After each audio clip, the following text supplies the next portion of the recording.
We are on the first Sunday of the year. Amen. Alam niyo po ba na dapat po excited tayo sa unang linggo ng taon na ito? Because what we will going to start with this, will going to dictate, will going to dictate the rest of the Sundays and the rest of the month. Kaya dapat po yung momentum, yung excitement sa ating mga puso, tuloy-tuloy po yan. In spite of what had happened in the past 10 months, mga kapatid, kung makikita natin, na restart, parang yung computer na reboot, 'di ba? Yung ating nature, 'di ba? Na restore, na revive yung mga beach ngayon, 'di ba? Ang gaganda kasi walang na yung bumalik dun sa dati, ang ganda ng kapaligiran ngayon, 'di ba? Walang pollution, 'di ba? Yung ozone layer natin, 'di ba? Na revive at gumanda. Makikita natin ngayon, Kaya itong start ng 2021, I am so positive and I am so very excited ako sa gagawin ni Lord sa bawat isa sa atin. Could you imagine in the midst of pandemic hindi ka pinabayaan ng Diyos?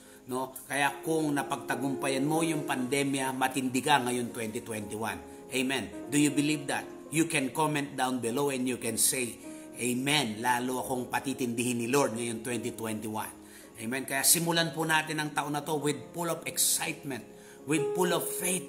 Yung tayo ay very yung perspective natin, mga kapatid, na kailangan na nandiyan tayo, because what we will going to do to this first week, to this first month, will going to dictate the rest of the months until the January or the 2021 ends.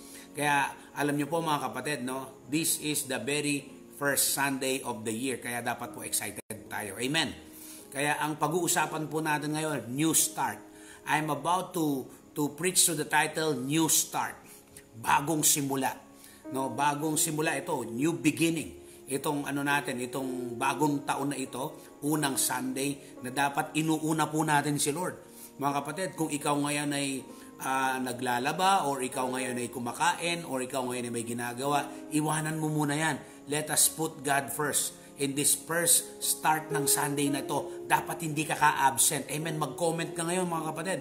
Because this is our new way of checking our attendance, na kapag nagko-comment ka dyan. Amen. I-comment mo dyan kung gaano mo in-expect, kung gaano ka ka-excited na sa gagawin ni Lord sa 2021 na to. Amen. We should be full of excitement. Kailangan yung ating mga puso, yung ating mga kaisipan, mga kapatid, ay nakahanda na sa kayang gawin ng Lord sa bawat buhay natin. New start or bagong simula. Welcome, to this new year, the first Sunday of the year. Tandaan natin yan, the brand new year. If a person want to succeed in life, or in a certain areas of his life, he must know where to start. Kung gusto po nating magtagumpay, at kung gusto po nating maging effective, maging successful, at maging significant yung life natin ngayong 2021, kailangan po alam natin kung saan tayo magsisimula. Di po ba? So, it is important for us to know and how to start this 2021. Knowing where to start is an advantage to us. Knowing where to start is an advantage to us. But we should do things right. Yung alam po natin kung paano po tayo makakapagsimula, yan po ay bentahe sa atin. Yan po ay malaking bentahe or advantage sa atin, na kung alam po natin kung saan tayo magsisimula at kung anong gagawin natin na naayon sa kalooban ng Panginoon. Amen. Amen po ba? But we should know where to start, and we should do the right thing. Kasi pwede tayong magsimula na hindi tama.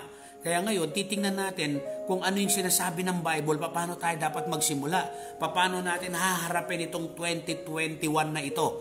Amen? Kung mapapansin nyo, yung 1 is the number of a beginning. Amen? Doon sa dulo niyan is a number of beginning. Tandaan po natin yan. Remember, we are not just a good starter. Hindi lang po tayo hanggang simula. Pero sabi ko nga, kung paano natin sisimulan yung taon na to, it will dictate the tone, the excitement ng susunod na taon. O ng susunod na buwan, rather.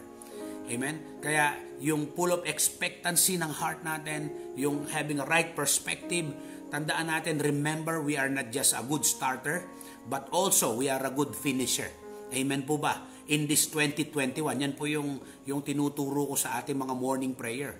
No? At saka sa mga primary 12 natin before the year ends. Tandaan natin, hindi lang tayo good starter, kundi we are a good finisher. Why? Because sabi ng Philippians chapter 1 verse 6, being confident of this, that he who began a good work in you will going to carry it the completion until the day of our Lord Jesus Christ. Tandaan natin, hindi lang tayo magaling dapat sa pagsisimula, kundi dun sa gitna hanggang dun sa matapos. And we are on the right start, we are on the moment, or we are on the level na mag-start ang taon na ito. Amen. Kaya tandaan natin, nagsisimula pa lang tayo, dapat nasa isip na natin that in the middle and in the end, no, tagumpay tayo dahil may tama tayong simula. No, 2020 leave a mark in the mind or even in the hearts of every people. Tandaan po natin, no, yung 2020 po ay nag-iwan ng marka sa isip at sa puso ng maraming tao. Alam niyo po, iba-iba po ang iniwan na marka niyan. Yung iba po, no, some are affected by fear because of what had happened in this pandemic. Yung iba ho, ang naitanim sa isip nila at sa puso nila, yun po yung takot dahil sa mga nangyari sa pandemya. Some, no, they worry because of the economic situation, naapektuhan yung kanilang finances, di ba? So nag-worry, di ba? Yan po yung mga katotohanan na maaring iniwan na marka ng pandemya o ng crisis na naranasan ng karamihan. And then yung iba naman, some regrets of the things that they were not able to do. Yung iba naman, yung sila ay nangihinayang o sa mga bagay na hindi nila nagawa. Sana nagawa ko ito, no? Dahil sila'y napigilan at maraming napigilan, hindi nakalabas, hindi nagawa yung dapat gawin dahil sa lockdown, dahil sa mga quarantine, 'di ba? Some regrets of the things that they were not able to do. 'Di ba? Yung mga bagay na yung hindi nila nagawa, and some because of the losses. No, may mga nawalan ng trabaho, na naapektuhan ng business, yung iba nagsara yung business. Tapos yung property, 'di ba, na foreclose yung property, kailangan na magbenta, 'di ba? Yung mga dapat na mga due dates, 'di ba? Yung si Judith tsaka si Juna nagsabay, no, yung dahil sa pandemya naapektuhan ng trabaho. Yung iba naman namatayan, they lost their loved ones. O yung iba naman, they lost their disciples. 'Di ba? Dahil sa pandemya na pandemic din yung spiritual life. But you know what, to others, na makikita natin, para sa iba naman po, no, with those people who have the right perspective, they found hope in the Lord. In the middle of crisis, in the middle of pandemic, they found hope in the Lord. That Jesus is our help and solution in every step of the way in serving the Lord, even in the pandemic. Yan po yung mga hindi lang nag-survive sa panahon ng pandemic, that they live a significant life. Amen? They were able to overcome those situation na nabanggit natin kanina. 'Di ba? Yung nawalan man ng trabaho, nag-worry man, may fear man, 'di ba? O may nawala, pero they still found hope in the Lord. We still found hope in the Lord. Amen? So the solution, no, in every step of the way, we still serve the Lord. Yan yung mga tao po na hindi po o ano po yan, na tinamaan din po yan, pero hindi nagpatuloy dun sa pagkalugmok. Ano pa ho, yung mga tao na merong tamang perspective sa buhay. I preach this, no? Right, yung perspective, no? Their faith was strengthened. Ito pong mga klase ng tao na to, nung dumating po itong pandemya na ito, no, lalo pong lumakas at tumatag yung pananampalataya, mas lalong kumapit kay Lord. Instead na magkaroon ng fear, instead na papasukin ng fear sa kanilang kaisipan at sa kanilang puso, no, they embrace and they hang on to the Word of God. And because of that, our faith was strengthened. You know what? Faith was being strengthened during the times of crisis, during the times of challenges in life. No, diyan po tumatatag ang ating mga pananampalataya. At alam niyo, no, ito po yung mga tao na naapektuhan naman ng kanilang may mga tamang perspective, no, their love for the Lord increases. Mas lalo nilang minahal si Lord, mas lalo nating minahal si Lord. Kasi nakita natin, na-realize natin, as part of our evaluation, it is not about money. It is not about position. It is not about property. No? Kasi dumating yung time during those pandemic, no? Yung kahit may pera ka, hindi ka makabili ng marami. Kahit may sasakyan ka, hindi ka makalabas. Kasi bakit? Kung wala kang pass at naka-quarantine at lockdown. So, itong mga tao na mayroong tamang perspektibo sa buhay, ito yung mas lalo nilang minahal si Lord. Yung pag-ibig nila kay Lord, lalong nag-increase. Amen. Kaya, tandaan po natin, this coming 2021, isa po sa mga kalaban po natin ngayon is worry. Alam niyo po, kasi sabi nila, meron na namang bagong virus. Meron na namang mutation yung virus, nasa UK, sa ibang bansa. No, yan na naman po yung worry. Alam niyo po, yung worry yan po yung ginagamit ng kaaway. At alam niyo po, dinil ni Lord yung worry na yan sa Matthew chapter 6 verse 25 to 34. Ang sabi po ng Panginoon doon, yung context po noon, yung bakit ka nagwo-worry na hindi ba mas mahalaga tayo na lilikha ng Diyos sa hugis at wangis niya? Di po ba? Na tayo ay nilikha niya, tayo mas mahalaga kaysa sa ibon na lumilipad. Di ba? Yung ibon, hindi man lang nagtatanim, di ba? Hindi man lang nagpapagod, nagtatrabaho, pero meron silang pagkain. Yan ang sabi ni Lord. Diba? Tingnan nyo yung mga ibon. Sabi niya, hindi man lang nagtatanim, hindi lang nagpapagod, hindi man nagtatrabaho, pero hindi sila nagugutom. Yan po yung sabi ng Matthew chapter 6 verse 25 to 34. Makikita po natin doon, hilalintulad ng Diyos. Pinakita niya kung gaano tayo kahalaga kaysa sa ibon. Amen. Ang Lord po hindi namatay para sa ibon, ng Diyos ay namatay po para sa atin. Kaya higit tayong mas mahalaga. Kaya yung worry po, no? Ang solusyon po ng worry is yung magtiwala po tayo sa Panginoon. Unahin natin ang ating Panginoon. Amen. Isang tabi po natin ang ating mga personal na agenda at unahin po natin ang kaharian ng Diyos. Seek ye first His kingdom and His righteousness, and all these things shall be added unto you as well. Kaya yung pong worry mawawala kapag inuna po natin ng Lord, kapag inuna po natin ng Hari, ang kagustuhan ng ating Panginoon, and all these things shall be added unto you. Ang lahat ng mga bagay ay pawang idadagdag lang sa atin ng Panginoon. Dahil tayo ay aasa at magpapasakop at uunahin natin ang kagustuhan ng Panginoon, ang kagustuhan ng Hari, at tayo mabubuhay na ayon sa kanyang katuwiran. Kaya yan po yung vaccine po natin sa worry. Amen? Which is seek God first. Unahin natin si Lord. Sagot ka ni Lord. Amen. Ay kapag sinunod mo yung sagot ni Lord, sasagutin ka ni Lord. Amen. Sagot ka ni Lord, kapatid. Kapag sinagot mo yung panawagan ng Lord, no, na unahin natin siya, kapatid, sagot ni Lord ang buhay mo. Ano pa, kapatid, no? Yung fear. Fear is one of our enemy, no, na kailangan nating paglabanan, na kailangan nating harapin. Alam niyo po, yung fear, it's not an ordinary situation. It's not just a form of life na pagdadaanan natin yan. Alam niyo po, yung fear is a spirit. Sabi po ng 2 Timothy chapter 1 verse 7, for God did not given us the spirit of fear. Yung spirit of fear, nag-ooperate po yan kapag kapag hindi activated yung faith natin. No, kaya nga sinasabi ko po, when fear knocks at your door, let your faith answer it. Kaya kapag kumakatok yung pagdududa, kumakatok yung takot, kumakatok yung mga problema, ang sitwasyon na pangangailangan sa buhay mo, sagutin ng pananampalataya mo yan. And of course, sabi ng Bible, faith without work is dead.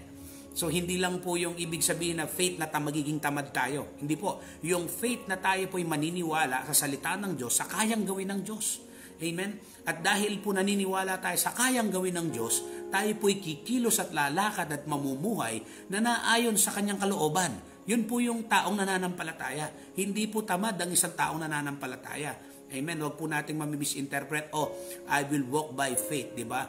Mabubuhay ako may pananampalataya kaya hindi ako kikilos. Hindi. Kikilos tayo kasi sabi ng James, faith without work is dead. Amen? So, ibig sabihin, yung pananampalataya na walang gawa ay patay. So, ibig sabihin, we need to put faith on our faith so that it can accomplish much. Bigyan po natin ng yung ating pananampalataya ng paa para lumakad tayo na nakakaayon sa kalooban ng Diyos at mararanasan po natin yung mga pangako at inilaan sa atin ng Panginoon. Fear is a spirit. Kaya sabi dyan ng 2 Timothy chapter 1 verse 7, for God had not given us the spirit of fear, but of power and of love and of a sound mind. Kaya binigay po ni Lord sa atin the spirit of power. The spirit of power that comes from the Holy Spirit that will enable us, that will empower us, that will make us unstoppable, that will make us effective in serving the Lord. Hindi lang tayo nagsaserve kay Lord kasi effective tayo. Kaya may resulta yung ginagawa natin paglilingkod sa Diyos.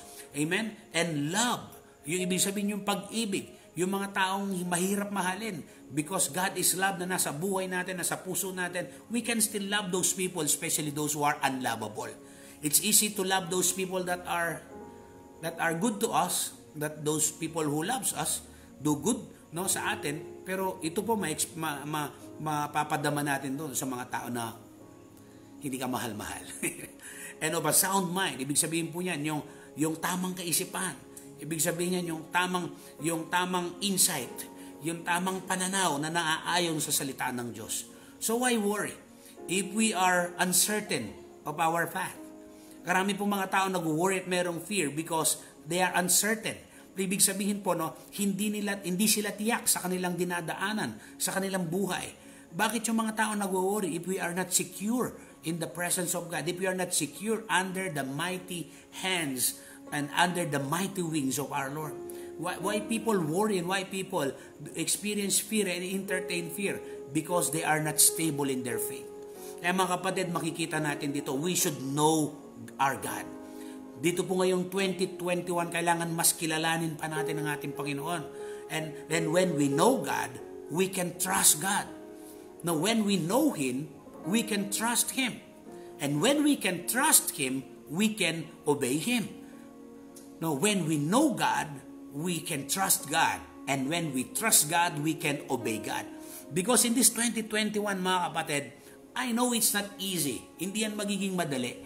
Pero tandaan natin, pag kilala natin kung sino ang Lord sa buhay natin, pag tayo ay may tiwala sa Diyos, madali tayong sumunod sa kaya niyang ipagawa at papagawa niya sa atin. Sometimes, we don't need to really understand the whole picture, but God is just requiring us to obey. And we can only obey God if we know Him. Masusunod lang na lamang po natin ng Panginoon sa kanyang pinapagawa. Minsan, hindi kumpleto. Minsan, sinusubukan lang tayo ng Panginoon kagaya ni Abraham, di ba? Sabi ng Genesis chapter 12, I will go to the place that I will going to show you. Di ba? Hirap nun. Pupunta ka sa lugar na ituturo ko sa'yo. So sometimes God will going to require us to obey, no? Pero dahil hindi natin siya kilala at hindi tayo tuloy na lubusang nagtitiwala sa kaya niyang gawin, sometimes nahihirapan tayong sumunod. Amen. Kaya in this 2021, we should know God. And when we know God, we will trust God. And we can believe. And we can obey God. Amen. Sa ating mga buhay. Alam niyo po ba, in order for us to have a brand new start ngayong 2021, alam niyo po ba, we need to forget the former things. Don't dwell on the past. See, alam niyo po, sabi ng Isaiah chapter 43, Isaiah chapter 43 verse 18 to 19. This verse will going to help us how we will going to start a brand new 2021. New start. Bagong simula. Ito sabi niya, forget the former things. So kalimutan po natin yung mga bagay na naranasan natin na nakapaglugmok sa atin. Kalimutan po natin yung mga sitwasyon na nakakapagpahina sa atin. Yung mga bagay na yung mga panahon na talagang hindi makakatulong sa iyo na para dalhin pa natin ngayong 2021. Yung nagpabigat sa buhay mo nung 2020, wag mo lang alalahanin yon. We should forget all those things. Forget the former things. Don't dwell on the past. If you want to have a brand new start, bagong simula ngayong 2021, don't dwell on your past. Huwag kang magdwell sa iyong kahinaan. Huwag kang magdwell sa iyong kabiguan. Huwag kang magdwell sa mga pagkakasala. Huwag kang magdwell sa failure mo, sa pagka-bankrupt mo, sa hindi mo pagiging effective. Huwag kang magdwell doon. Amen? Magdwell tayo doon sa ginawa at sa kabutihan ng Diyos. Kaya nga there is a song nakakailanganin nating aalalahanan yung goodness of God. Diba? And I will sing of the goodness of God. All my life you have been faithful. All my life you have been so good. Diba? Kaya mga kapatid, if there is a song that will going to remind us how good is our God, how faithful is our God, no, yung the goodness of God. Kaya sabi po dito, it will help us. It will help us how to have a brand new start. A new start in this 2020. Forget the former things. Don't dwell on the past. Forget and don't dwell are the keywords in this particular Isaiah 43 verse 18. Forget and don't dwell on the past. So, anong gagawin? See, I am doing a new thing. So, ibig sabihin, we need to open up our eyes. We need to open up the eyes of our faith because God is already doing something. We have a brand new start. We have a new start. Meron tayong bagong simula. We need to open our eyes, spiritual eyes. And now it springs up. Do you not perceive it? So, sino lang makakita na nagsisimula ng kumikilos, gumagawa, sinisimula na ni Lord yung plano niya sa atin? Sino lamang po makakakita niyan? Those people who have opened their spiritual eyes. Now, it springs up. Amen? Kaya yung mga panahon ng pandemic, may pinagpala. Diba? Kaya sino yung mga pinagpala? Yun yung mga matatapat na nagtatanim, yun yung mga matatapat na sumusuporta sa gawain, 'di ba, sa minister at saka sa ministry. Yan yung mga tao at mga tumutulong. Yan po yan. Now it springs up, do you not perceive it? I am making a way in the wilderness and stream in the wasteland. So anong ibig sabihin nun? Matindi. Ibig sabihin, those impossible in the eyes or in the mind of the people are possible in the mighty hands of God. Makikita po natin yan, amen. So I'm about to start. That's just part of my introduction, amen. Kaya makikita po natin, no. I'm so much excited about this first Sunday, no, of this year, no. Lalo na po sa mga taga Baguio, I really miss you, no, na mga taga Baguio, Baguio and Benguet, I really miss you, amen. Nami-miss po namin kayo. At we are so much excited about our face-to-face gathering, amen. Sa January 17 po yan, sa ating bagong place, amen. So, ito po, no, if you have your Bible, open it in the book of Genesis, chapter 1. So, makikita po natin yan, in the beginning. So, ano ba ibig sabihin ng in the beginning? Pasimula. Amen? Start. Kaya po ang topic natin, new start. Kasi pwede tayong mag-start na hindi na new eh. Pwede tayong mag-start na old pa rin yung ating kaisipan, old pa rin yung ating puso. Kaya dito po sa new start na to, it requires new heart, it requires new mind. Kaya sabi nung 2 Corinthians 5:17, di ba? Therefore, if anyone is in Christ, he is new. The old has gone and the new has come. So may connection po yan sa Isaiah 43 verse 18. No, yung kung tayo po yung magpapasimula at kung tayo na kay Kristo na, wala na yung luma. Don't dwell on the past. Don't or forget the former things, di ba? Forget the former things and don't dwell on the past. The old has gone and the new has come. So the old 2020 has gone and the new 2021 has come. So ganun din po, no? If we are expecting for the mighty move of God so that we can comprehend, we can understand the things that God, no, will going to do in this 2021, it requires a new heart, a new mind, a new commitment. Amen po ba? A new level of generosity, no, a new level of love, a new level of trust sa Panginoon. Amen. Sabi po dito, in the beginning, nung pasimula, bago likhain ng Panginoon ang lahat. Anong nagsimula dyan? In the beginning, God. So, if anyone wants to be successful and live significant life, be effective in this 2021, he or she must know where to start and how to start. Kanino at paano tayo magsimula. So, yan po yung sabi ng Book of Beginning, yung Book of Start. In the beginning, God. So, if you want to make a significant life in this 2021, we should know where to start.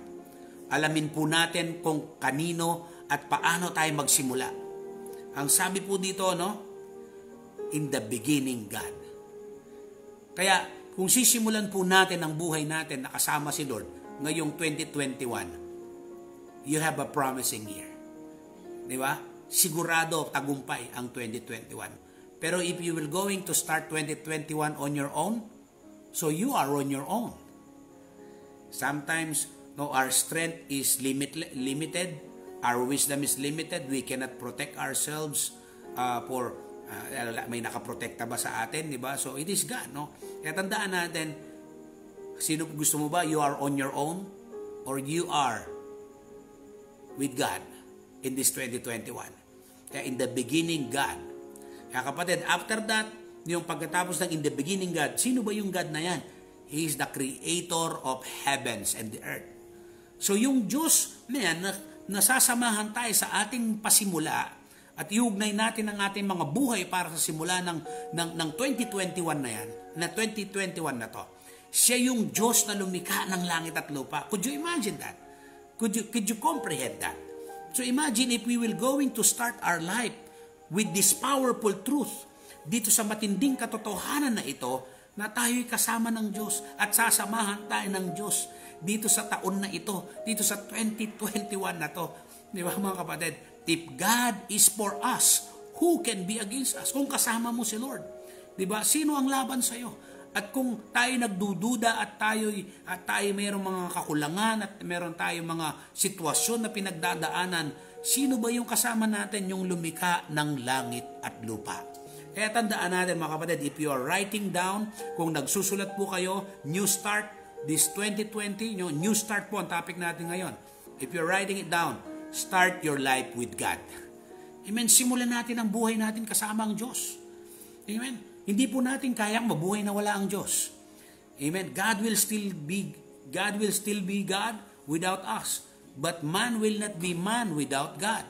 That's why we are created. I am created. No, you are created by God. So, hindi po natin kayang mabuhay na wala ang Diyos. Kaya sa simula pa lang, sinabi na ng Genesis, 'di ba, in the beginning God. So lahat ng gustong magtagumpay at maging significant ang life, maging successful nitong 2021 na to, kailangan masimulan ang buhay kasama si Lord. Start your life with God. I must start my life with God. Amen. This 2021, ibig sabihin yan? I should put God first in my life. Dapat si Lord ang priority ko sa lahat ng aking gagawin. Amen. Kasi bakit? Kapag si Lord ang nauuna sa buhay natin, no, ibig sabihin siya yung mahalaga sa atin. At alam nyo, kapag si Lord ang inuuna natin at nagpasakop tayo sa Panginoon, no, ngayong 2021, no, sino ang kalaban sa'yo? Sinong lalaban sa'yo? Ang lalaban sa'yo ay kalaban ng Diyos. So, sino ang makakamatch sa kapangyarihan ng Diyos? Wala. Kaya, sabi ng Romans chapter 8 verse 31, if God is for us, who can be against us? No one. Kung si Lord ang sumasa atin, sino ang laban sa atin? Diba? Merong lalaban pero hindi magtatagumpay. Because God is all-powerful. We cannot match the power of God. Wala. Diba? Si Satan, walang kakayanan yan. Diba? Hindi kaya. Amen. Hindi match. Kaya tandaan natin kapatid, we will going to face a lot of challenges. For sure. We will going to face a lot of situation in our lives. But I want you to understand, this new start for 2020 will going to help us to realize and understand in our mind and our heart that we should start our life with God. If God is on our side, victory is upon us. Victory is ours. Amen? Of course, the enemy will not be happy. If God has a plan for us this 2021, the enemy also has a plan. Tandaan niyo yan. Di ba sabi ng John chapter 10 verse 10? Di ba sabi doon, the thief comes only to steal, kill, and destroy. So ibig sabihin, if God has a best plan in this 2021 to you, to your family, to your business, to your cell group, to the ministry where we are in right now, the enemy also has a plan. Di ba? To steal, kill, and destroy. To steal your joy, to destroy your family, to destroy your love for God, your commitment for God. Yan ang plano ng kaaway. But sabi na, but I have come, the same verse, the same chapter, John chapter 10 verse 10, and I have come to give you life, not just an ordinary life, but life more abundantly. Kaya tandaan po natin mga kapatid, no, that if we have a right start, we have start our life with God, God is for us. The enemy, cannot harm us. Amen? Kaya ang plano ng Diyos, the plan of God will succeed in our lives. If we will going to surrender, if we will going to give our lives, diba? Kung isusurrender natin ang susi ng buhay natin, kung isusurrender natin yung manubela ng buhay natin, amen? Siya magdadrive para sa atin. Siya ang may hawak ng ating mga buhay. Yun po yung ibig sabihin ng start your life with God. Alam niyo po ba, na ang kaaway, sabi ko nga kanina, He will not stop bothering you. He will not stop bothering us. But you know what? In Isaiah chapter 57 or 54, Isaiah 54 verse 17a, this is what it says, no weapon that is formed against you will prosper. Amen? Walang anumang sandatang ginawa na magtatagumpay laban sa iyo. Yan ang sabi ng Bible, di ba? Walang anumang sandatang ginawa na magtatagumpay laban sa iyo. Bakit? Kasama mo si Lord eh. If God is for you, God is for me, if God is for us, who can be against us? No weapon that is formed against you will prosper. Why? Because God is for us. No weapon forms against us, no? Sa pamilya mo, sa ministry, sa trabaho mo, sa mga anak natin, 'di ba? Sa mga disciples, sa church, that will going to prosper. No pandemic form against you, form against us shall prosper. Amen? Walang pandemya na magtatagumpay because God is for us. No crisis shall form against us shall prosper. No temptation shall form against us will prosper. No deception of the enemy shall form against us shall prosper. No discouragement, there is no amount of discouragement shall form against us, it shall not prosper. Hindi po magtatagumpay yan. No sickness shall form against us that will going to prosper because God is with us. Amen? We should grow in the knowledge of knowing God in our lives. Kaya po dapat magpatuloy po tayong lumago na kilalanin at i-develop, palaguin ang ating pagkakilala at ang relasyon natin sa Panginoon. We should know God. Sabi ko kanina, kailangan po nating kilalanin pa. Mag-grow pa ang ating pagkakilala sa Diyos para po lubusan tayong manampalataya at maglagak ng ating pagsunod sa Diyos. Amen? If we know God, we can easily trust God. And right away, we can obey God in our lives. Alam niyo po, mga kapatid, sabi ng Daniel chapter 11 verse 32b, this is what it says, but the people that do know their God shall be strong. Amen. Say amen. But the people who do know their God shall be strong. Kaya kapatid, ito po yung we should start our life with God. Yan po yung ibig sabihin niyan. But we should know kung sino ang Diyos sa atin. We'll be strong. Magiging matatag po tayo, magiging established po tayo sa ating pananampalataya, sa ating mga stand, sa ating buhay. Amen.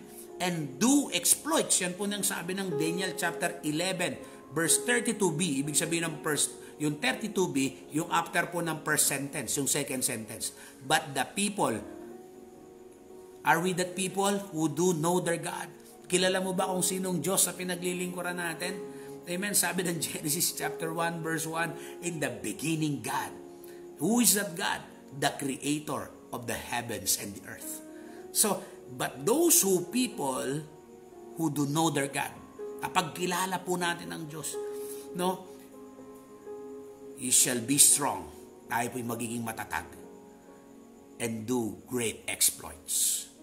Sasamahan po tayo ng Panginoon. So ano pong gagawin natin para we can start our life with God? We can start this new start na dapat magsimula tayo kay Lord. We should spend time in prayer. Kailangan po mag-spend po tayo ng panahon para sa pananalangin. Kasi every day, kung sino po ang nakakausap mo, yun ang nakakamukha mo. Tama? Kung sino ang parating mong kasama, yun ang nakakamukha mo. Kung sino parating nakakausap mo, yun ang nakakamukha mo. Kaya kapatid, every day we should spend time with God in prayer.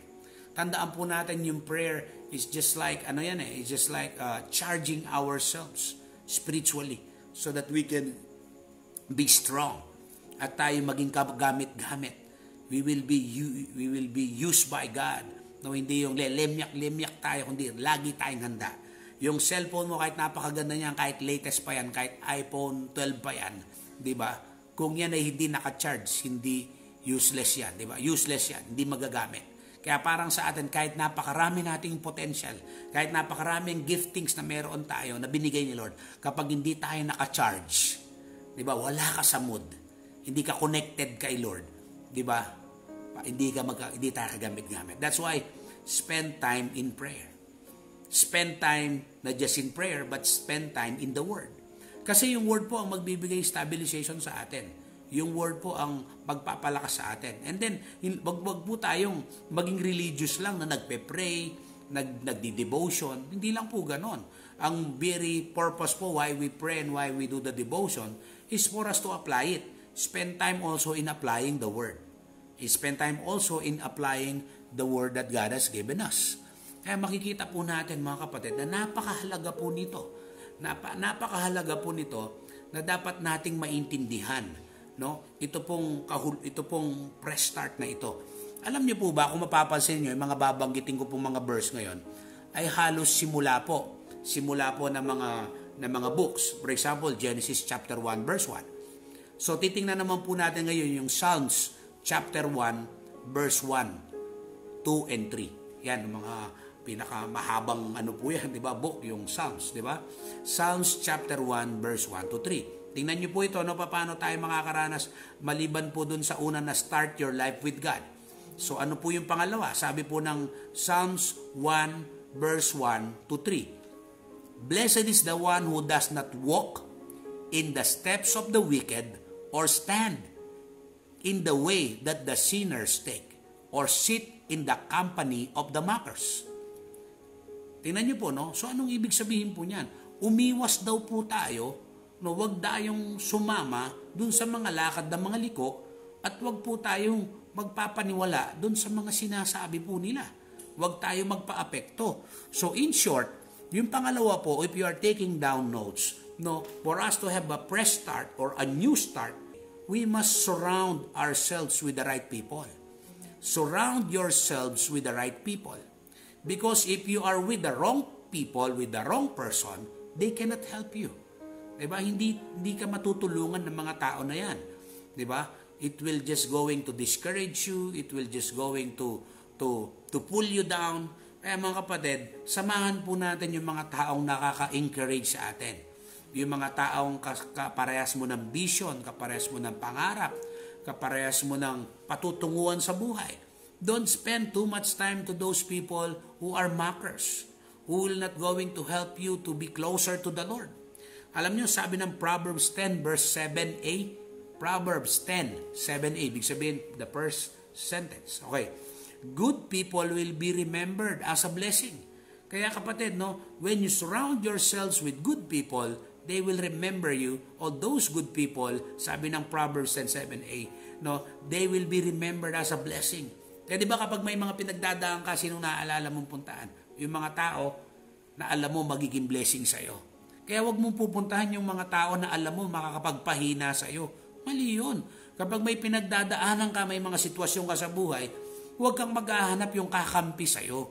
Maghanap kayo mga taong magbi-bring out ng best sa'yo at mag-heal sa'yo. Hindi yung kakampi sa mali. Kaya good people will be remembered. Sabi ng Proverbs 10, with the same chapter but verse 17, whoever accept correction is on the way to life. So ito po, no? Sino po yung mga tao na to? Yung surround yourself with the right people. Ito yung mga nagko-correct. Ito yung mga pwedeng mag-rebuke sa atin, no? Whoever accept correction, no? Sabi po dito, no, is on the way to life. So ibig sabihin, pag tumatanggap po tayo itong mga surround yourself with the right people, hindi tayo kukonsintihin yan sa mga mali nating ginagawa. Sila po yung magkukorek sa atin. At dinadala po nila tayo, tinutulungan nila tayo para mabuhay na naaayon sa kalooban ng Diyos. But whoever ignores correction will lead others away from life. So may mga taong tumatanggap ng correction, may mga taong hindi tumatanggap nito. Kaya mga kapatid, tandaan po natin, be with the people who help you to be a better person.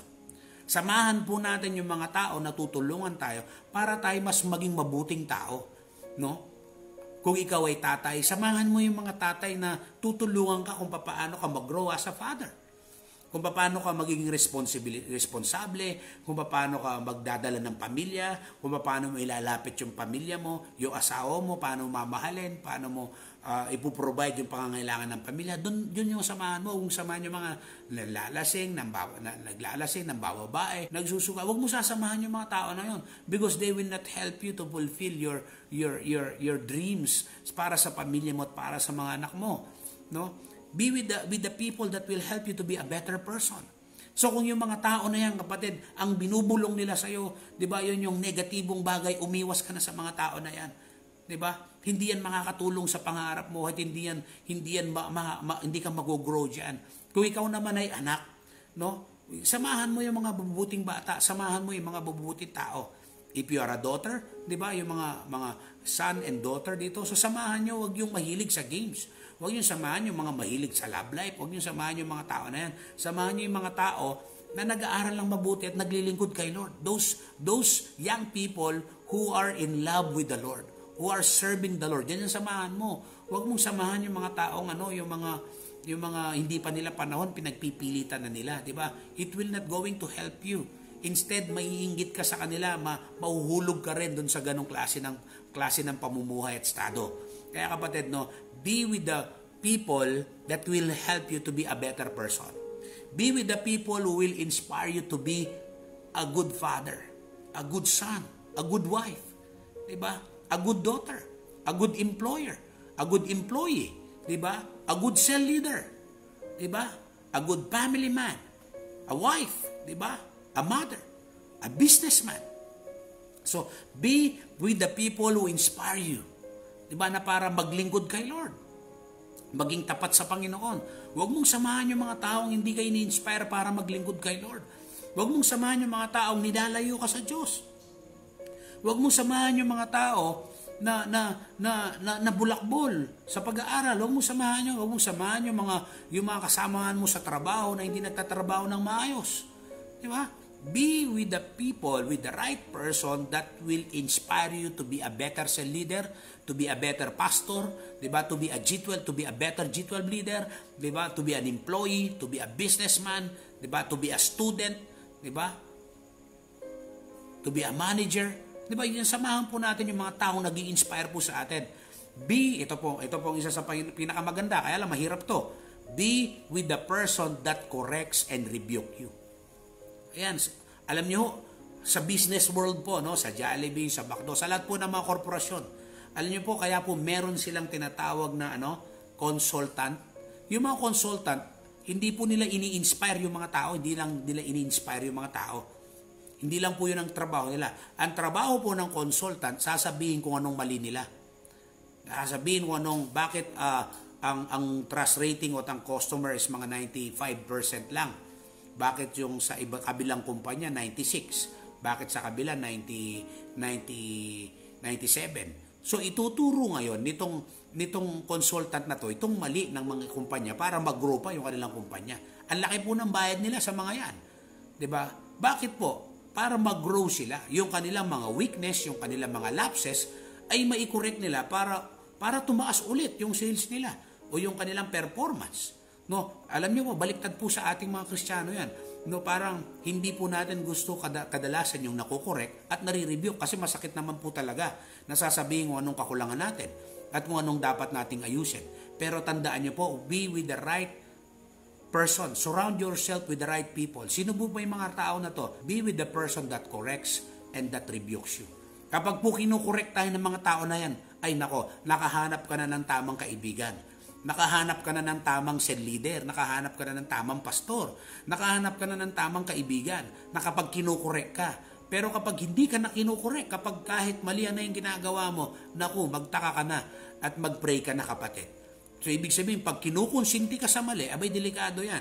Alam niyo, sabi ng Proverbs 9 verse 8 to 9, ito po sabi niya, so don't bother correcting mockers or fools. Ayan, they will only hate you. Ayan, sabi ng Proverbs, ha. Sabi niya, kapag daw kinorek mo yung hangal, 'di ba? They will only hate you. Magagalit lang sila. No? Pero tingnan niyo, sabi ng verse 9, but correct the wise. Ito, pag itinama mo, sabi niya, yung matalino, sabi niya, they will love you. O kaya pala yung mga matatalino, kapag ikinukorek mo, mamahalin ka nila. Kasi bakit? They will see and they will begin to realize and understand that the purpose of correction is for us to be a better person. Diba? For us to bring out the best in us, the potential na meron tayo. Sabi niya dito, correct the wise, they will love you. Diba? Instruct the wise, they will even be wiser. And instruct the wise, they will be even wiser. So ano ibig sabihin yan, mga kapatid? Kapag tinuruan daw yung matalino, mas lalo silang tatalino. Kaya lang yung nauna, yung medyo masakit. So sabi niya, huwag mo nang pag-aksayanan, sabi niya, no? Na i-correct yung mga hangal kasi magagalit lang sila sa'yo. Kapag hangal, sabi niya, ang mangmang, ikinorek mo, magagalit pa sa'yo. Tama po itong Proverbs na to, no? Teach the righteous and they will learn even more. Yan ang sabi ng verse 9. Teach the righteous and they will learn even more. Kaya tandaan po natin, let us surround ourselves with the right people this 2021. No? Huwag po natin sasamahan yung mga taong hindi nagkukorek sa atin. Kahit na mali na yung ginagawa natin. Umiwas-iwas po tayo dyan. Di ba? Yung kukonsintin po tayo sa mali, hindi po yan ang makakatulong sa inyo. No? Sometimes, nasanay po kasi tayo kapag meron tayong pinagdadaan, gusto natin yung kino-comfort tayo ng mga magagandang mga salita, pero hindi po nakakatulong sa atin. That's why we should change. We should change. No? Kung kailangan mag-change ka ng set of new friends ngayon in 2021 for you to move, for you to accelerate to the things that God has prepared for you. Amen? Surround yourselves with the right people. Yan po yung gawin natin, yan ang ipag-pray natin. Amen? Let us evaluate yung friendship na meron tayo. Let us evaluate where we are associated ngayon. Kapatid, imagine, during the pandemic, ikaw ay naging matatag, ikaw ay naging malakas. Diba? Dahil sa mga kasama mo. Amen po ba? At wag nating ma-misinterpret ito, mga kapatid. No? Wag nating ma-misinterpret ito na ang ina-avoid po natin yung mga bad influence. No? Avoid those bad influences that is influencing us na kung paano po tayo maging mapalayo kay Lord. Na kung paano tayo gumawa ng mga bagay na akala natin ay tama o nataliwas naman sa sinasabi ng Bible pero tuloy-tuloy pa rin tayo. Umiwas po tayo sa mga ganon. Avoid to those negative people. No? Avoid those who speak negative about your relationship with God. No? Iwasan po natin yung mga tao na nagsasalita patungkol po sa relasyon natin sa Panginoon. No, yung hinihila po tayo papalayo sa Diyos. Ay umiwas po tayo sa mga tao na yan. They will not help us. Amen. Pampabigat lang po yan ngayong 2021 sa inyo, sa atin. Kaya number 1 po, ano po yung dapat natin gawin? Di ba? Let us start our life with God. Yan po yung new start for 2020. Start your life with God. Amen. Number 2, surround yourselves with the right people. So, ibig sabihin, Pastor, merong wrong people. Yes. No? Kaya, surround yourselves with the right people.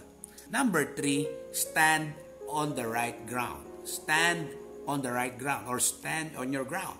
So, we should be rooted and grounded into the Word of God. This 2021, kailangan po mas lalo tayong malalim, mag-ugat. No? Papaano po yan? We should reposition ourselves, no, into the vantage point.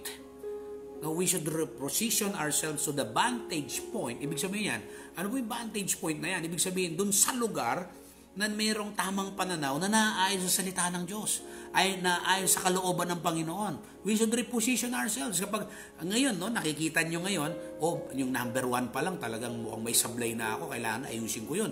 Yung number 2, kailangan pala meron ako. So we should reposition. Kasi bakit? We should stand on the right ground. Tama ba yung kinatatayuan natin? Baka nakatayo lang tayo sa emotion. Hindi dun sa word ni Lord. Hindi dun sa mga salita niya. Kundi we are just motivated by blessing. We are just motivated by the words of the people. No, we should be motivated by our love for God and by the love of God in our lives. And we should be standing on the right ground, which is the Word of God. No, hindi man mangyari, hindi mo pa naranasan, hindi pa nagmamaterialize, still we should stand on our ground. Because one day, no, yung 2020 nga is a shakening year, 'di ba? Na-shake tayo, 'di ba? The whole economy of the world, 'di ba? The churches, the pastors, All walks of life, the business people, the business tycoon, di ba? All, di ba, are badly affected because of this. But look at who you are right now. Look at the people beside you. Di ba? You are still on your ground. You are still standing, di ba? Why? Because we are standing in the right ground. So, kung nakita natin that we should reposition ourselves into vantage point, into a right vantage point, which is the perspective that we live and we stand in the Word of God. Mga kapatid, i-reposition po natin kung hindi yan ang ating posisyon ngayon. So, we should stand on the right ground. Be stable in our faith. So, paano po tayo magiging stable sa salita ng Diyos? Sa pananamagitan ng sa ating pananampalataya. Sa pamamagitan po ng salita ng Diyos, mga kapatid. Faith comes by hearing and hearing through the word of the Lord. Kaya yung pananampalataya po, kaya tuloy-tuloy po tayong makinig ng salita ng Diyos. Manood ng ating mga live stream, di ba? At patuloy po tayong magbasa ng salita ng Diyos. Pag nagbabasa po tayo, wag lang sa isip. Kasi faith comes by hearing and hearing, not by reading. Di ba? Faith comes by hearing and hearing through the Word of God, not by reading and reading. That's why we should read with words, not just with our mind, so that faith can be activated in our lives that will going to enter our mind and even our hearts. Eh mga kapatid, in Matthew chapter 7 verse 24 to 27, yan po yung illustration ng ating Panginoon. If anyone who hear the words of mine and put them into practice is just like a wise man who built his house on the rock. On the other hand, anyone who hear the words of mine and he does not put them into practice is just like a foolish man who built his house on the sand. So makikita natin when the wind blows, 'di ba, kapag dumating yung malakas na unos, malakas na hangin or bagyo, no, tatangayin ng bagyo at ng malakas na hangin itong bahay na itinayo dun sa buhangin at mananatili itong bahay na itananim dun sa bato, dun sa pundasyon ay bato. So, ganoon din sa atin mga kapatid. We should stand on the right ground. We should stand on the rock ng ating Panginoong Yesus. Alam niyo po, yung pong bahay doon na itinayo sa bato at bahay na itinayo sa buhangin, it's just an illustration. But I want you to understand the very context ng Matthew 7 verse 24 to 27. If anyone who hear the words of mine, yung bawat taong nakarinig ng salita ng Diyos, yung iba ginawa, yung iba hindi. Yun po yung pinaka-context nun. Yung pagsunod sa salita ng Panginoon ay nagbibigay ng katatagan ng ating mga pundasyon. Sa anumang bagyo ng pagsubok na dumaan, mananatili tayong nakatayo dahil tayo sumusunod sa salita ng Diyos. So we will be stable. We will be repositioning ourselves to the right spot, to the right vantage point that will make us strong and stable and established when we do and obey the Word of God. Stand on the right ground. Kapatid, may mga pagkakataon na yung stand natin masusubukan. Stand natin sa pamilya, stand natin sa spiritual, stand natin sa pagbibigay sa Panginoon, stand natin, marami tayong mga stand, pero tandaan natin, pwedeng yung stand natin magiba, pwedeng stand natin mamali, pero yung salita ng Diyos na ating kinakatatayuan ay hindi magigiba. There is no foundation that will stand. That is, in any amount of challenges, trials, storms of life, kundi lang yung tao na nakatayo dun sa batong panulukan na yan. No other than our Lord Jesus Christ. Sabi ng 1 Corinthians chapter 3 verse 11, anyone who builds a foundation, diba, hindi na magtatagal yun. Pero the foundation of Jesus Christ, the foundation that is already been built, that is the foundation of Jesus Christ. Kaya mga kapatid, let us stand on the ground, on the right ground. Ito pong 2021 na ito, it's a new start. It's a new beginning. Let us start this year, 2021, with God. Let us start to surround ourselves with the right people. Let us stand on the right ground. Stay in the right atmosphere or environment. Stay in the right atmosphere or environment. Alam niyo po, napaka-importante nito eh. Dapat po, i-decide natin yan na kung saan po tayo mananatili. Dapat po yung tamang atmosphere, yung tamang environment. Kasi where you are planted determines how you grow. Kung saan ka itinanim yan yung magdidetermine kung paano ka mag-grow. Amen po ba? So ito po, no, yung isda po, no, how to kill a fish. You don't need to chop it, di ba? Hindi mo kailangan tabak-tabakin yung isda para mamatay. You just need to take out, no, to his atmosphere or environment. Automatic mamamatay yung isda. Tama? Yung isda, kung gusto mong patayin, hindi mo naman kailangan baril-barilin pa yan eh. Di ba? Or tusok-tusukin mo, hindi. Kunin mo lang yung isda, tanggalin mo yan sa tubig, automatic mamamatay. Tama po ba? Kasi bakit? Tatanggal yan sa environment siya eh. Environment niya eh. Natanggal siya doon sa atmosphere niya eh. Tama ba? Ganon din po yung bird. Ganon din po yung mga ibon. No? Same din po yan. Kapag tinanggal mo yan sa himpapawid, kapag tinanggal mo yan sa hangin, di ba? Tapos inilublob mo sa tubig yan, di ba? Lumangoy ka, tapos dala-dala mo yung ibon. Sabi mo sa ibon, lumangoy tayo together. Di pwede kasi bakit? Yung bird, hindi yan, yung ibon, no, hindi yan nilikha ng Diyos para sa tubig. Hindi, ang disenyo ng Diyos yan, lumipad sa himpapawid. Yan sa taas, di ba? Tama po ba? So, alam niyo, same with the plants. Yung pong puno, hindi po nilikha ng Diyos yan na nasa ere. Di ba? Pag yung puno, tinanggal mo yan sa lupa, abay matutuyo po yan. Kahit na tinanggal mo yan, binunot mo yan sa yung ugat niya. Binunot mo yung halaman, kasama yung ugat. So, green pa yan. No? Pero in just a matter of days, no, yung green na yan, matutuyo na yan. Kasi patay na eh. Wala na yun dun sa kanyang right environment. Wala na siya dun sa kanyang right atmosphere. Tama ba? So, tandaan natin po yan, mga kapatid. It applies to all. Kapag nawala yan yung sa tamang environment, kapag nawala po tayo sa tamang atmosphere, no, sa tamang environment natin sa 2021, kapatid, delikado po tayo. Kaya stay in the right atmosphere or right environment. What is that environment? That is the presence of God. Amen? When we remove ourselves to the boundary of God's presence, we die spiritually. Kapag tinanggal po natin ang ating mga sarili, no, dun sa presensya ng Panginoon, no, kung saan po dinisenyo ng Diyos sa atin, dun po tayo mamamatay spiritually. Amen po ba? Kaya this 2021, gawin po natin pinakamalaking issue sa buhay natin yan. We should make it as a big deal sa ating mga buhay that we will not allow ourselves to go out to the presence of God. Alam niyo po kapatid, no, ano po yung paano po namamatay ang isang Kristiyano? Una po, no, kapag nawala yan sa presence ni Lord, no, parang yung isda, pag tinanggal mo sa tubig yan, maghihingalo yan, di ba? Yung lupa, ganun din. Yung ibon, pag tinanggal mo sa himpapawid yan, mamamatay yan. The same thing with us. When we remove ourselves to the boundary of God's presence, then we die spiritually. Kaya po kapatid, no, wag po nating tatanggalin ang sarili natin, no, sa presensya ng Diyos. Amen? Alam niyo po, paano mamamatay? Ano yung process? Kapag nawala na sa presensya ng Diyos, wala nang gana sa salita ng Diyos. Yung tao po na malapit na mamatay spiritually, wala nang gana.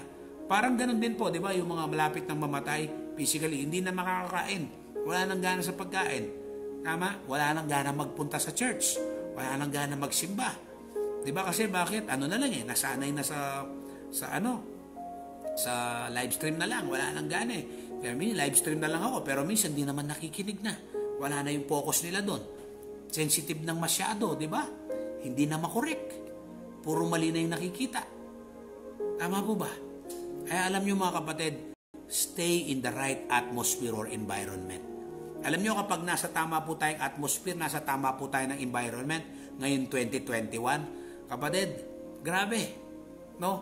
ma-overcome natin lahat ng mga bagay na yan. At alam niyo po ba, no, yung presence ni Lord, nag-a-attract po ng blessing yan. Yung presence ni Lord, nagbibigay po katagumpayan sa buhay natin yan. Amen? Yung presence ni Lord, nakakapag-restore yan.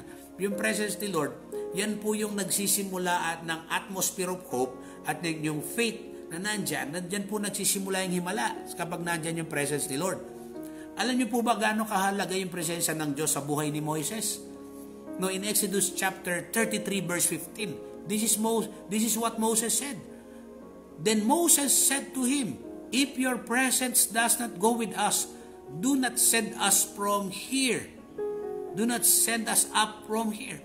Lord, kung hindi mo kami sasamahan ng iyong presensya, Panginoon, Lord, di kami aalis sa lugar na to. Diba, Lord, kung hindi mo lang kami sasamahan itong 2021 na to, Panginoon, paano kami makakaalis ng 2020 na kaisipan? Lord, nitong 2021 na to, Panginoon, Lord, samahan mo kami ng iyong presensya. Lord, samahan mo kami, Panginoon, ng iyong makapal na presensya. Lord, ayaw naming mabuhay na malayo sa iyong presensya. That should be our prayer. That should be the cry of our hearts. Kailangan big deal po sa mga puso natin, sa mga buhay natin yan. No? Yung magpo tayo mawala sa presensya ng Panginoon. Amen? Kaya po sabi ng the presence of God will give us rest. Alam niyo po, no? May mga kapaguran sa atin, pero kung tunay kang nasa presensya ng Diyos, meron kang kapahingaan. The presence of God is what we need in our lives. The presence of God is the safest place in the world. Amen? Kapag nasa presensya tayo ng Panginoon, kapatid, yan po yung pinakaligtas na lugar sa buong mundo na tayo'y nasa piling ng presensya ng Panginoon. Alam niyo po anong bilin ni Moses? Sabi niya, ano pong sabi ni Lord kay Moses, kaya po siya tumuloy? Sabi niya sa Exodus chapter 33 verse 14, "The Lord replied, my presence will go with you and I will give you rest." So ang presensya po ng Diyos nagbibigay kapahingaan po sa puso natin, sa buhay po natin. No? Tandaan po natin, mga kapatid, in the right environment. Stay in the right atmosphere and in the right environment. Kaya kapatid, ano po yan? Yung spiritual family po natin, yan po yung tamang environment natin. Yung presence ni Lord. Yung sa cell group, di ba? Sa simbahan, sa mga trainings po natin para po tayo mag-mature, para po tayo mag-grow, para po tayo mag-grow sa pag-ibig natin sa Panginoon. Para po tayo ma-equip sa ating paglilingkod sa kapwa.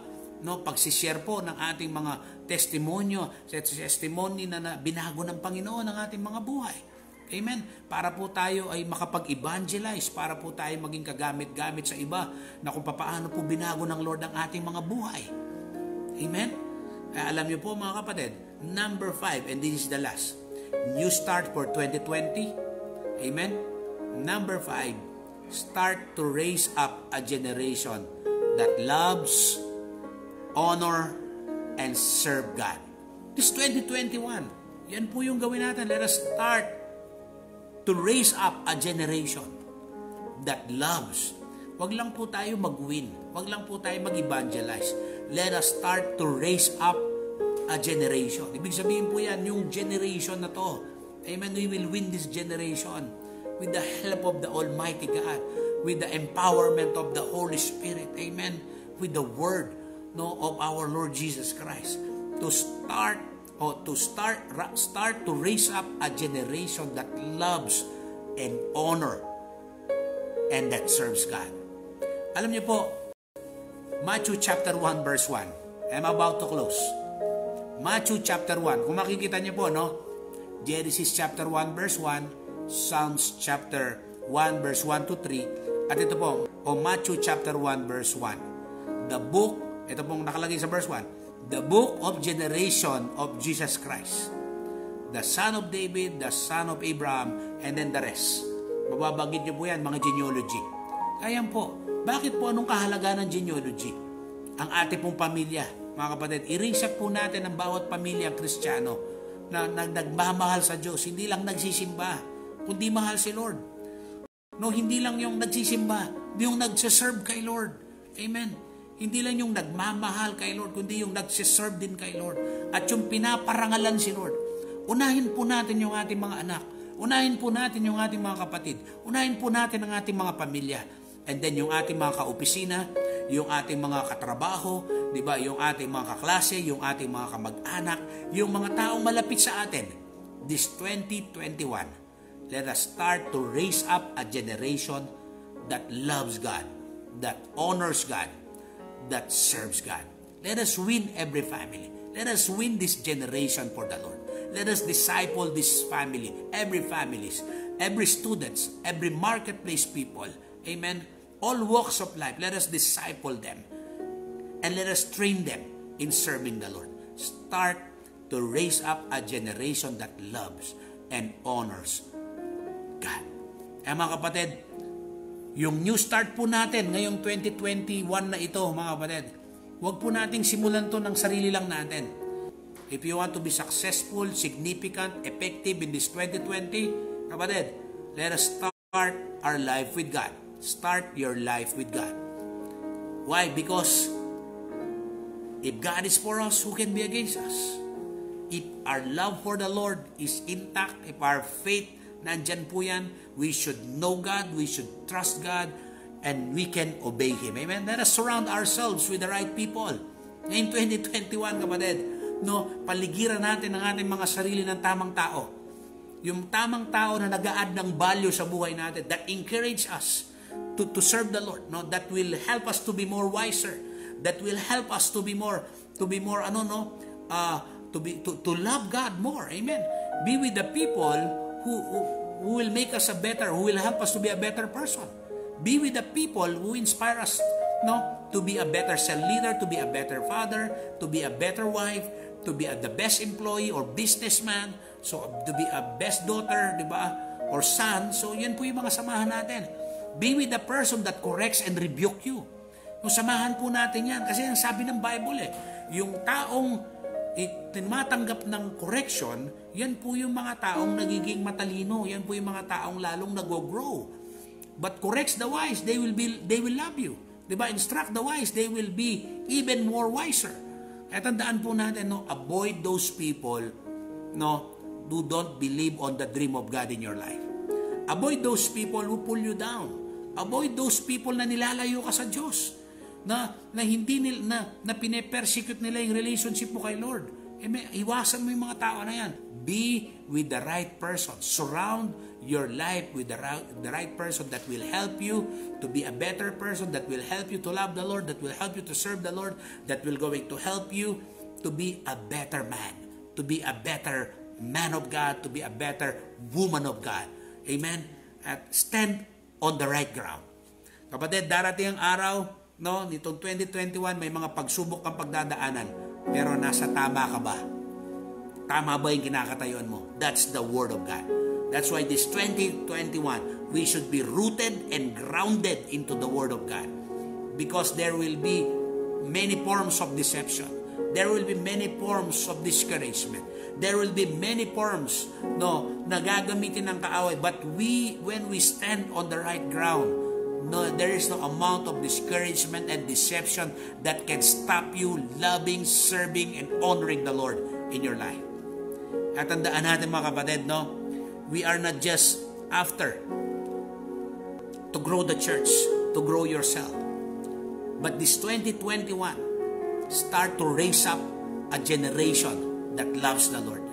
Hindi lang not for the sake of numbers, not for the sake na maraming tao sa cell group, na maraming tao mag-a-attend, kundi ang gusto natin at ang gusto ng Diyos na mag-rise up tayo ng generation na nagmamahal kay Lord. Yung kayang i-sacrifice, alam mo yung nagmamahal kay Lord, yung kayang i-sacrifice yung sariling ambisyon, yung sariling damdamin, na para unahin yung damdamin at nararamdaman ng Diyos. Yun yung klase ng generation na hindi materialistic na generation. Amen. Yung generation na kayang ipahubaya yung mga material na bagay na isasakripisyo para sa Diyos, para sa tao. Mag-raise up tayo ng generation na may pakialam at paggalang sa Diyos. Amen. Yung marunong sumunod at mag-serve kay Lord. Yung nagsaserve na generation na hindi nagko-compromise. Yung puro ang puso, puro ang kaisipan, di ba? Yung nakapokus lamang sa Panginoon. At habang nag-aaral, nagtatrabaho, may panahon pa rin mag-serve sa Panginoon. Because that is one of the very purpose of our creation, of being created by God, no, para po tayo maglingkod sa Diyos. Yan po yung i-raise up natin, mga kapatid, sa mga huling araw na ito, Panginoon, mga kapatid, no? Now, we are living on the last days. That's why the enemy is raising up an army. The enemy is raising up an army that will going to persecute, that will going to influence our loved ones, our family, and this next generation. But we as the children of God, sons and daughter of our King, of our Lord Jesus Christ, we must rise up and take this authority that we will rise up. We will start to rise up in our generation. We will win our generation. We will raise up a generation that loves God, that honors God, that serve God. And last and final, we should stay in the right atmosphere, right environment. Alam nyo kapatid, kaya yung mga past 2020 or 2019, kung kailan ka nang hina, kung aalalahanin mo yung mga bagay na yon, kapatid, kailan tayo nang hina? Nung nawala tayo sa presensya ng Panginoon. Nung nawala tayo, mas pinili nating lumayo sa Diyos. Mas pinili nating gawin yung sarili nating kalooban. If you will going to remember those days, kapatid, doon nagsimula tayong mawala sa presensya ng Diyos. Doon magsimula na manghina, nawala ng ganang salita ng Diyos. Naging sensitive na tayo. Naging mali na yung mga nakikita natin. Hindi na ayaw na natin magpakorek. Di ba? Ayaw na nating sumama sa cell group or mag-church sa mga panahon na yon. Kasi nawala na tayo sa presence ni Lord. Kapatid, stay in the right atmosphere, in the right environment. The group of people, yung mga tao, samahan mo yung mga tao nakaka-inspire sa'yo. Samahan natin yung mga tao na tumutulong sa atin para makamit natin yung dream ng Lord sa buhay natin. Di ba? Kapatid, sa oras na ito, God wants us to have a new start. Gusto ni Lord magkaroon tayo ng tamang simula. Sabi ng binasa natin kanina, forget the former things. Sabi ng Isaiah 43 verse 18, forget the former things. Don't dwell on the past. Amen? New start for 2021. Bagong simula ngayon 2021. Let us start our life with God. Let us surround ourselves with the right people. Simulan po natin yan, mga kapatid. No? Paligiran natin ang ating sarili ng mga tamang tao. Yung mga tamang tao na nagkukorek sa atin, yan ang tunay na nagmamahal sa atin, yung nag-i-inspire sa atin. Amen? Yung mga tao na nakakakilala sa atin. Kasi people who don't really know you, they cannot help you. Yung mga tao minsan nakakala natin na, oh, they are saying good things sa atin, they are saying this, nakaka-encourage sila kasi hindi ka nila kilala. Pero if those people who really knows you, they know you, no, they can speak over your life for your good, para umayos ka lalo. Be with the right person. Sometimes makakarinig tayo ng mga salita na hindi masarap sa tenga, pero yun yung magtutuwid ng buhay natin. Amen? Now be with the right people who will inspire us, who will correct us, who will rebuke us, for us we will be a better person. The better person that God wanted us to be. Kapatid, let us stand on the right ground. Yung salita ng Diyos, kapatid, hindi natin dineneglect yan. Yes, we experience God. Sometimes we cry. Sometimes we have that emotion, di ba, na nararamdaman natin si Lord. Pero ang pampatibay, ang pampatatag, hindi yung experience natin. Experience will going to testify. Experience will going is an evidence that God is God who really works in our lives. But the Word of God will going to make us stand and strong in the middle of crisis, in the middle of challenges, in the middle na dinidistort ng kaaway ang mga salita ng Diyos sa isip natin para mag-doubt tayo. No, when we stand on the right ground, the enemy cannot enforce. The enemy cannot deceive, cannot discourage us because we know where we stand. We stand on the Word of God. We stand on the promises of God. We should be rooted and grounded, and we should reposition ourselves, kapatid, dun sa place, dun sa tamang lugar, no, para tayo ay lumago, para tayo maging stable sa ating mga pananampalataya. Father, I pray right now, Lord, ang aking mga kapatid na nandirito ngayon, na nakakarinig, Panginoon, ng mensahe na to, na gustong magpasimula, Panginoon, ng tama. new start for 2020. Because I believe, Lord, that this new start will going to make, this is the defining moment how we will going to start this year for the month of January. And this is the first Sunday of the year, oh God. Lord, we choose to be here to listen, to be empowered by your word, even through this live stream. Malalayo man kami, Panginoon, sa bawat isa, subalit ang iyong presensya ay makapangyarihan na kayang abutin ang bawat isa ngayon. Lord, I pray that as you give us the fresh start for this 2020, bagong simula sa 2020 na to, Lord, may handa rin ang aming mga puso, ang aming kaisipan, that we should start our life with God, with you. Without you, there is no life, because you are the giver of life. You are the source of life, oh God. That apart from you, we can't do anything, Lord. We are so much dependent on you, Lord. Not by might nor by power, but by your Spirit, oh God. You are with us, oh God. No one is against us, Lord God. Lord, we thank you for this truth that we should surround ourselves with the right people. Minsan, Panginoon, itong mga tao na ito, iniwasan namin.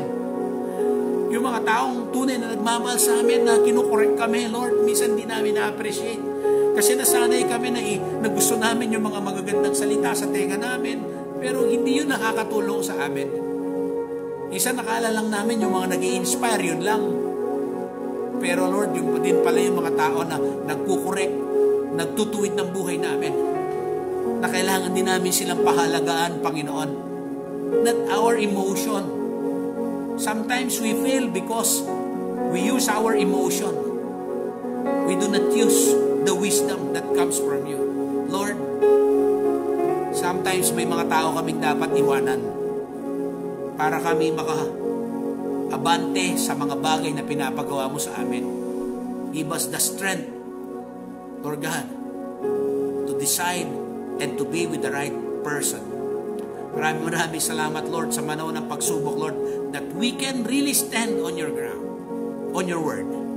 We thank you, Lord God, that this 2021, Lord, Panginoon, kung nung 2020, lalo na sa panahon ng pandemya, Lord, kami nawala sa presensya mo, kami nag-doubt, kami, Panginoon, ay may mga pag-aalinlangan. Sa 2021, Lord, ayaw po naming mawala sa tamang atmosphere, sa tamang environment, which is the presence of God, which is the church, which is the cell group, which is the mentoring, which is the one-to-one, Panginoon, na nineglect namin.